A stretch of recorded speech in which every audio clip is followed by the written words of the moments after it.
ठीक है, next Delhi Dehradun economic corridor. अब ये भी अपने में ही इंपॉर्टेंट है, दिल्ली टू देहरादून ये चलेगा। कुछ इंपॉर्टेंट चीजें निकल के आएंगी, जैसे बीच में टाइगर रिजर्व है, एनिमल पासेस हैं, उनको मद्देनजर रखते हुए हाईवेज भी बनाए गए और एलिवेटेड हाईवे भी आपको दिखेगा ब्रिज की फॉर्म में जब बनाया जाता है। जैसे हाईवे ऊपर से चला जाएगा, नीचे बड़े बड़े मैमल जैसे एलिफेंट है उनको गुजरने के लिए प्रॉपर जगह छोड़ दी जाएगी कि अगर कोई भी बड़ा एनिमल आता है तो वो इजीली यहाँ से निकल सके, क्योंकि रोड ऑब्वियस सी बात है वो ऊपर से ही जाना चाहिए, पास आपका एलिवेटेड ही होना चाहिए। जानवर थोड़ी जाएगा ऊपर से कि ऊपर बना है मेरे लिए रोड तो मैं ऊपर से जाऊंगा, तो ऊपर से हम जा सकते हैं गाड़ियों का यूज करके, तो नीचे से क्या निकल के आएगा एनिमल के लिए पास। ठीक है, हाँ ऊपर भी आ सकते हैं पर पहली प्रायोरिटी तो नीचे से रहेगी ना। अगर ये बोले हम सुनो कि नीचे ही रोड बनाना है और ऊपर से ग्रीनरी वाला पास बना देंगे प्रॉपर, वो कहीं ना कहीं गलत हो जाएगा, ऑब्वियस सी बात है। पहली प्रायोरिटी तो उनकी बेस के लिए रहेगी, बाद में आउट ऑफ क्यूरियोसिटी शायद वो ऊपर से भी जाएंगे, ऊपर से भी तो जा ही सकते हैं। चलो ठीक है, ये दिल्ली टू देहरादून का इकोनॉमिक कॉरिडोर है, तो national highway authority of India और किसकी कोलैबोरेशन के साथ, wild life institute of India. I think ये क्लियर है wild life institute of India को क्यों इंक्लूड करा गया, ताकि कौन कौन एरिया से कैसे कैसे एनिमल, कौन कौन सी वैरायटीज यहाँ से पास करती हैं, कौन से ज्यादा सेंसिटिव एरियाज है, उनको मद्देनजर रखते हुए ही ये हाईवे का फॉर्मेशन हो। तो इसी वजह से national highway authority of India और दूसरी तरफ है wild life institute of India, इन्होंने एक रिपोर्ट रिलीज करी लैंडस्केप रिकनेक्टेड, और इसकी डॉक्यूमेंटेशन में बताया गया कि कुछ हमने क्या किए हैं, वाइल्ड लाइफ का यूज करके प्रॉपर अंडर पासिस भी बनाए along the Delhi Dehradun economic corridor. मतलब एनिमल्स का जो इंटरेस्ट है उसको हमने मद्देनजर रखा है, एनिमल को अब सब्जेक्ट की तरह नहीं लिया, एज अ स्टेक होल्डर की तरह देखा है, मतलब एनिमल्स को भी प्रायोरिटी दी गई है। तभी दो बॉडीज है, national highway authority of India और दूसरी तरफ wild life institute of India. कहां से पास करता है, तो शिवालिक एलिफेंट कॉरिडोर से। आप अगर इसको मैप के ऊपर देखोगे तो ये वाला रीजन आ गया दिल्ली का, और ऊपर जाओगे तो देहरादून, तो यहां तक ये कनेक्टिविटी प्रोजेक्ट बनाए गए हैं, बीच में बहुत सारे एनिमल पासेस आएंगे। बिल्कुल मेजर ग्रीनफील्ड हाईवे और इकोनॉमिक कनेक्टिविटी प्रोजेक्ट है, ग्रीनफील्ड वही बिल्कुल इसको जीरो से बनाया गया, तो ग्रीनफील्ड है प्रॉपर। एंड कहां पे टाइम को रिड्यूस करेगा, तो दिल्ली एंड देहरादून, जहां भी 6 से 7 घंटे लग जा रहे थे अब 2.5 घंटे में वो टाइम भी रिड्यूस करेगा। एंड साथ में इको सेंसिटिव इंफ्रास्ट्रक्चर मॉडल है, वाइल्ड लाइफ कंजर्वेशन फीचर को भी हाईवे डेवलपमेंट के दौरान मद्देनजर रखा है। हाँ, एक ग्रीन फील्ड होता है आपके पास, एक ब्राउन फील्ड आता है, एम्बर फील्ड आता है, और भी बड़ी सारी फील्ड हैं जो इकोनॉमी में आपने देखी होंगी, तो ये मेजर सी होती हैं। एम्बर फील्ड,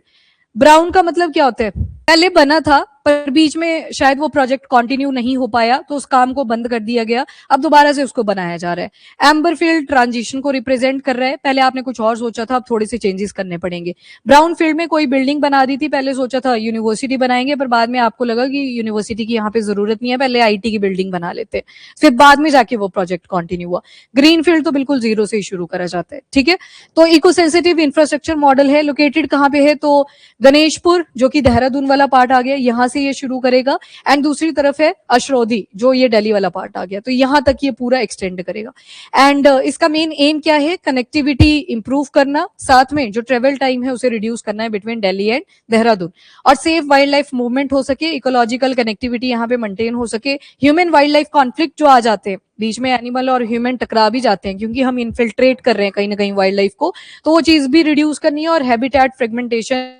जो इन एरियाज में हो रखा होता है उसको भी इंप्रूव करना है। तो मतलब आपने क्या किया, हाईवे भी बनाया और साथ में आपने जो एनिमल्स का इंटरेस्ट है उसको भी मद्देनजर रखा, मतलब वाइल्ड लाइफ है उसको भी आपने नजर रखा। अब ये जो कॉरिडोर है 97 किलोमीटर, इसमें वाइल्ड लाइफ अंडर पासिस बने हुए हैं, वाइल्ड लाइफ के लिए जो अंडर पासिस बनाए गए हैं वो 97 किलोमीटर तक का डिस्टेंस कवर करेंगे, and 20 kilometre eco sensitive stretch भी बनाए गए हैं ताकि एनिमल की जो क्रॉसिंग है वो और ज्यादा सेफ हो सके। ये आउट ऑफ टोटल बोला गया, आउट ऑफ ये मोर देन 200 किलोमीटर्स का है, तो उसमें ये 90 किलोमीटर का बोला गया, दैट इज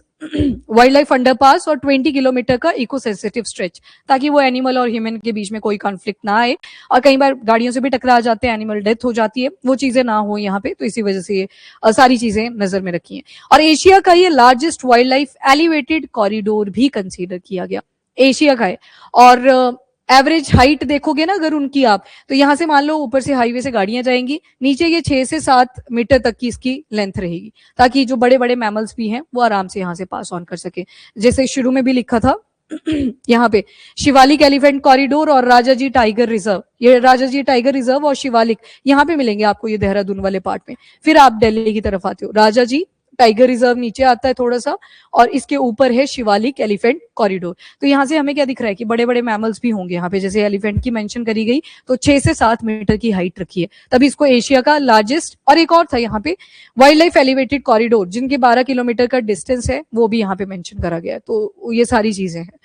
ओके, नेक्स्ट, ये प्रोजेक्ट को अब कैसे लाइमलाइट में लाया गया। तो जब इनिशिएशन करी जाती है किसी भी प्रोजेक्ट की, जो हमने सोचा था क्या वो सही जा रहा है या नहीं जा रहा है, तो इसके लिए इन्होंने कैमरा ट्रैप्स लगाए, अकाउस्टिक रिकॉर्डर्स लगाए, मतलब साउंड वगैरह थोड़ी सी भी होती है उस मूवमेंट को नोटिस करा जा सके, और साउंड के ऊपर स्टडीज करी गई ताकि कॉरिडोर की इफेक्टिवनेस को और ज्यादा इंप्रूव करे। और जब वो कैमरा ट्रैप से प्रॉपर विजुअल निकल के आते हैं तो देखा गया कि यहाँ पे एक्टिव इन्वॉल्वमेंट है एनिमल्स की, मतलब आते जाते रहते हैं। चिंकारा आपने देखा होगा, डियर हैं, एलिफेंट्स हैं, टाइगर हैं, सारे जा रहे थे उस कैमरा ट्रैप के आगे से। मतलब जहां से हमारा हाईवे गया जो ह्यूमन यूसेज के लिए रहेगा, वहां से एनिमल की एक्टिविटी भी ठीक ठाक है। तो उसके लिए पहले ही क्या कर दिया गया था, कैमरा ट्रैप्स वगैरह यहाँ लगाए थे, अकाउस्टिक रिकॉर्डर, साउंड को रिकॉर्ड करना, छोटी सी भी अगर मूवमेंट होती है उसको रिकॉर्ड करना, तो ये सारी चीजें पहले लगा दी थी ताकि ज्यादा से ज्यादा मेजर लिए जा सके, ज्यादा से ज्यादा इस प्रोजेक्ट को बनाते हुए चीजों को ध्यान में रखा जा सके कि एनिमल्स को ज्यादा प्रॉब्लम ना आए, और इनडायरेक्टली ह्यूमन और एनिमल का जो कॉन्फ्लिक्ट बन सकता था